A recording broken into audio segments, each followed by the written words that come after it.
I take my water beverage for this. Okay, I'm ready.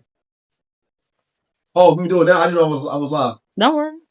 Am I talking to people or I'm just saying Not people. You be hello? talking to you and us and Hello, I'm Maurice James Jr. Not Batman. Just you know what? I'm not here. But I am Sean Ham. I'm not here. I'm an artist. I specialize in propaganda and marketing and media and revolutionary things. You know what I mean? I think that's the intro. so we're gonna start with the questions. Okay. Oh, you just letting the video run. That's all it. Right, That's man, what okay. you do. All right, cool.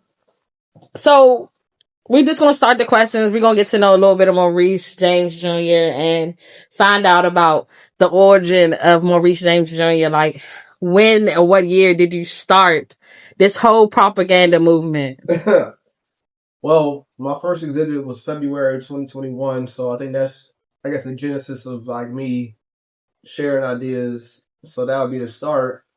But I've always had these thoughts in different forms of fashion. They're kind of like more focused because I'm putting them towards like pieces. But I've always thought about just how to talk to people, how to just like share ideas, how to spin things, flip things, how the things that I find funny or I'm curious about what they look like when you shift it around and change the perspective on, subtly just changing certain things and messing around with it and subverting it to the point where it can become something else or something for me that I enjoy and then share with everybody else. So, I've always been that way, felt that way. So this is just be sharing it with everybody at this point.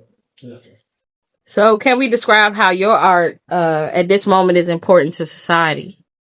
Hey, listen, man. Information is the most important thing to share with everybody. So it's like I think my work has become, I guess, over the last like 2 years, more information based as far as sharing ideas and sharing concepts, but make sure there's information and history underneath it that kind of gives you ideas about what could be possible if done this way, or even considering trying to organize yourself enough to even have certain things like the space program or whatever for Black people. So it's important because information is important and knowledge is power, and once you have. You can do anything.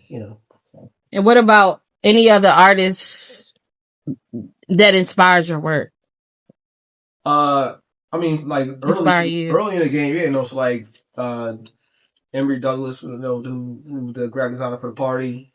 Stand-up comedians like Paul Mooney, truth tellers. Anybody doing surrealism, because like that's all about subverting things and making things like strange but also focused. So I don't know. It's like just anybody in those realms, like comic books. So like Stan Lee and Marvel Comics was a big influence on me. Spike Lee, as far as films and other films that I grew up watching. So all those things combined, and then just watching TV, just being a human and watching just the world and learning history, all that shit combines to like make me do what I do. So it's just a overall thing. And tell us about the piece behind you, like.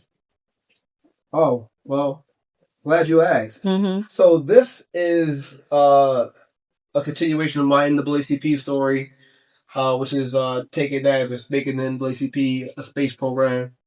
And, the Memphis boycotts the I'm a Man sign that where it comes from, and then put a man on the moon. And if a nigga was asking to be a man in the 60s, when they was also sending motherfuckers to the moon, white people, who they considered a man on the moon, if they put a black man on that moon at the same time, would he be a man, or would he still have to declare he's a man? Even though that's what they declared they're a man on the moon. So, it's like a ping pong situation about what's a man and whatever. So, that's where that piece comes from. But also, I want to make it as stylized as possible. It's on silver paper because it's some space age, theme that's kind of going on connected with it. So I just find it funny that this is like, what could be, but also kind of what it is, and all together at once. So yeah. So, how does your work? How's it changed over time? Oh, my work has gotten just more focused, man. I had like on the idea on a theme. I think the last 3 exhibits that I've had have been very focused. I've picked a theme or story and I stuck with it, and I worked on it, fine tune it over like the course of a year.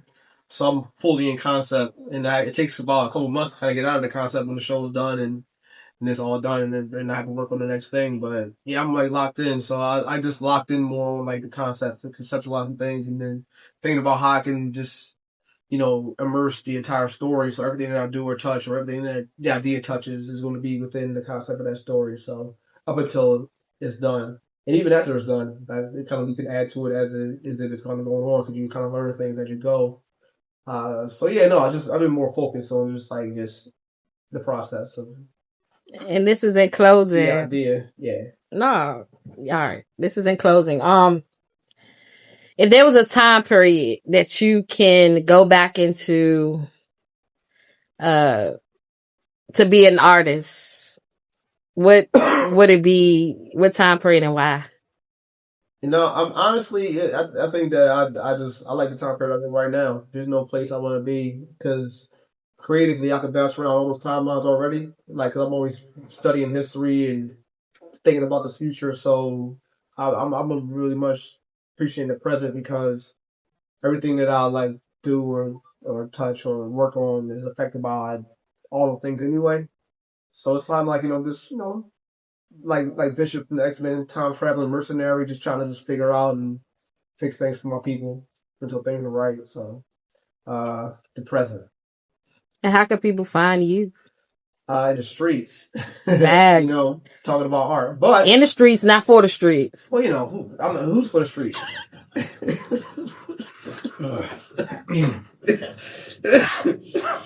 MauriceJamesJr.com. On Instagram is art for the black market.